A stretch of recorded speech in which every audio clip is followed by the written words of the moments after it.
Hey there, everybody. Buffa is here with a fresh movie review of the new Steven Spielberg movie coming out tomorrow night, everywhere, all the time, everywhere on Friday.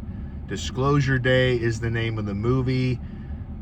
I am located off the Del Mar Loop to do this review. It is a smoker outside.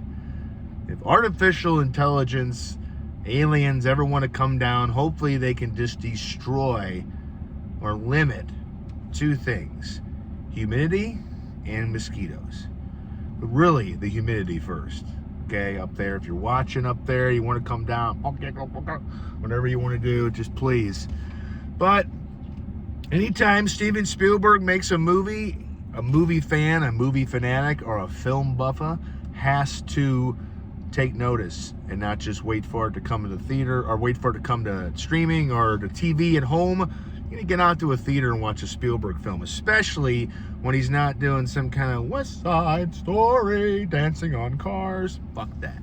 When he's getting back into his science fiction, Close Encounters of the Third Kind, E.T., he's getting back into his wheelhouse. He's doing the things that made people notice him in the first place. That's like when Scorsese does a gangster film, is like when Spielberg gets into the science fiction and artificial intelligence. I mean, can't forget War of the Worlds. So this is like at least his fourth film dealing with this subject matter. But this one is a little bit different. War of the Worlds, a remake, it was more like they come down and turn people to ash. And then other ones, it was enlightening and sweet. This one kind of combines all the fears, but all the wonder of possibly coming into contact, finding out that they are out there, and what if they wanted to come down, and what if they did not mean harm, or what if they did. But the movie is pretty straight up. A kind of a group of characters find themselves on a cross-country trip to find this out. They're being chased. The characters are Josh O'Connor, who you just saw in the last Knives Out movie. He's relatively not really a known name, but when you see him, if he's been in like 2 or 3 movies in the last year, he plays a guy who has a backpack full of special intelligence and technology that may or may not hold the key to revealing to the world that maybe AI is really out there, and maybe it can be, maybe it wants to communicate. And of course, a secret corporation is going after him. And Emily Blunt is a Kansas City weather lady who also kind of gets involved. Coleman Domingo is in it as well. Colin Firth, Bridget Jones' Diary. Colin Firth, who I don't think I've seen around in a lot of movies, not something like this. He is the lead of the not evil, but if there's an antagonist in the movie, it's him in this secret government organization that obviously doesn't want the secrets that Josh O'Connor's character wants to get out to the public. That's what the movie is called, Disclosure Day. What if there was a day, maybe today, we're all boiling on top of a plate here in St. Louis.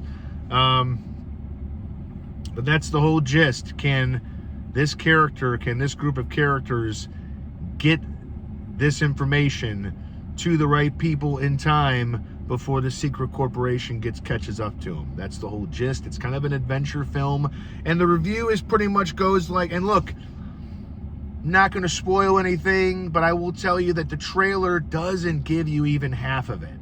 The first trailer. I didn't watch the other ones because the rule of thumb with trailers and previews is that the more they release, the more they're revealing. It's like the one didn't test well, so let's show them another plot twist. Okay, how about this? And how about you don't need to watch the first one or watch none. But the first one just kind of gives you an idea, like when the part where Emily Blunt's doing a live weather broadcast and she starts to speak what sounds like alien speak. There's a lot more to it. And the trailer does not give a lot of it away, and it's good, because it's when you see it, you're going to find out, and it's got a few more layers to the story. It's not just if they're out there. It's a whole idea, kind of like Arrival, which is one of my favorite alien-related movies with Amy Adams and Jeremy Renner and Forrest Whitaker, where maybe it's not like they want to they're not capable of harming us, but what if they don't? And what if there's another message? So there's a lot more to it. But the movie does kind of start off, it's a little bizarre, it's a little weird, but then when the adventure aspect kicks off, when they're on the run, then Spielberg gets to settle into that adventurous spirit that he brings to a movie. Yes, the secret corporation and all the agents are kind of hapless, and they're kind of left with their tails between their legs at times. I know there's been critics, like my good friend and talented critic, Janelle, who you can find it at Holy L. She had a good kind of complaint about that. And I hear that, and I understand it.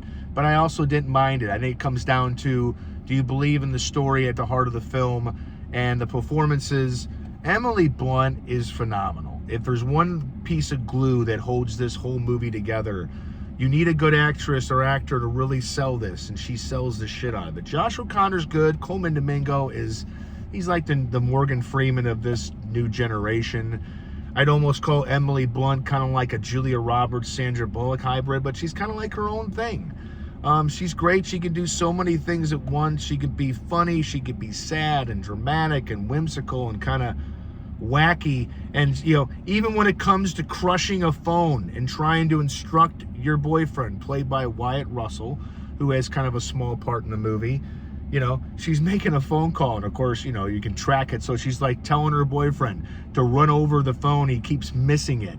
And she gets out of the car and puts the phone on the ground and just starts to smash it. And Emily Blunt makes that funny.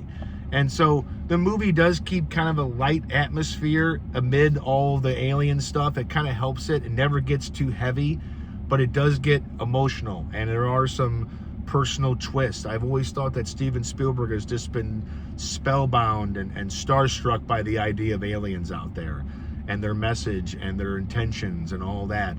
But I think it's a rock solid adventure thriller with just enough lightness and just enough heart and a little bit of a sense of humor.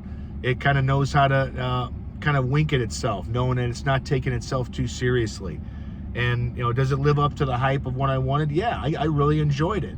Is it like, oh gosh, Oscars? I don't know about that. We're gonna need to let the film marinate a little bit more. But I just appreciate it now, not being a voting of any awards body film critic. I just appreciate a movie just if it's good. Why do we gotta go like, oh, they give it all the awards, it's so great? No, just, is it good? Is it great? Do we gotta see it now? Can we wait? Do we gotta see it right now? Do we not want to wait? Or should we just avoid it like the plague? But I think you should see it, and I think you should see it in a theater. I don't think you should wait to streaming. I think the score, John Williams, that's, Steven Spielberg's guy when it comes to the music. It's the guy that made the Superman score. Come on. It's great. Again, Emily Blunt, she carries the movie. I like the message at the end. I think that even up to the last line of the movie is thought-provoking. It kind of gets your attention. This is the kind of movie you're going to be talking to either your son, your daughter, your husband, your wife, your girlfriend, your boyfriend, your friend, whatever. You're going to be talking to them on the way home about it. You're going to be discussing, what if? How would you react? What would you think? What would you do? So it opens up a lot of good questions and conversations, and I think that's what Steven Spielberg ultimately wanted to do. I don't think he wanted to make a super serious, make everybody leave and go. But it's just one of those things where, everybody has an idea that it's out there, but the intentions of them, if they did come down, if they kind of came into our lives, and what if even the religious people, if you knew that maybe God was just the God of the humankind and not of the whole entire universe. Or as one character says in the movie, do you really think that he made all of this? Do you really think he made all of this whole universe just for us? I've always thought they're out there. Now, do they want anything to do with our sorry asses? No. You think aliens are up there flying down going, man, they're killing each other. They're stupid. For the most part, we're just going to keep on going. And then they'll do a U-turn in about, a decade or a century, come back. But what he does is he makes another story about aliens and artificial intelligence that kind of, it provokes some thought and it gets you going, and it's got some really good, exciting action sequences, and it has a good mix of, again, a little bit of slight humor, a little bit of the adventure, the action, the drama. It doesn't really take itself, again, doesn't take itself too seriously. That's very important. Yeah, I go see it. I recommend it. I don't think it's the eighth wonder of the world. I don't think it's going to change the way you think about bread. I don't think it's going to make you go out and, but you're going to be enthralled by it. You're going to be enlivened. You're going to be pushed to kind of discuss it and maybe think about it. And that's what Spielberg does. And it's a very good script. I like the ideas that came behind it about our intentions if they get here and their intentions. And what if, there was somebody who could help explain us to them? And then what if there was somebody who could explain, them to us? And how would that relationship work if it happened? So, Disclosure Day coming out. Technically tomorrow is when the showtimes start, tomorrow night, and then Friday and onward. So it's kind of the first official blast of the spring summer season, and it lived up to the hype. And now I am going to go drink some of this, maybe eat some food, and possibly make out with a fan or two on high. So it's a hot one, folks. If you don't have to be out in this, stay the fuck inside. Don't be like, it's summer, no. The humidity is sucking the air out of your lungs, and the heat is making this become a broken faucet that just keeps leaking. So be safe out there. Do not get overwhelmed by heat exhaustion. It is a real thing. When I worked at Busch Stadium, I saw people wheeled out on those carts and the stretchers 3 or 4 times a game because they're like, it ain't that bad. It is that bad. Welcome to the Thunderdome, St. Louis summer. But escape the heat. And one more thing, it's 2 hours and 20 minutes, Disclosure Day, but it doesn't fly, but you're never going to be like, okay, are we going to get to it yet? No. So it's well paced, and it doesn't really waste a lot of time. So get out of the heat this weekend. 2 hours and 20 minutes with trailers. It might be 2 hours and 40 minutes, with the commercials and the trailers and everything else. But it'll get you out of the heat, and it will entertain and get you thinking. So thanks for watching the Film Buffa podcast via Buffa's Buffet on Substack.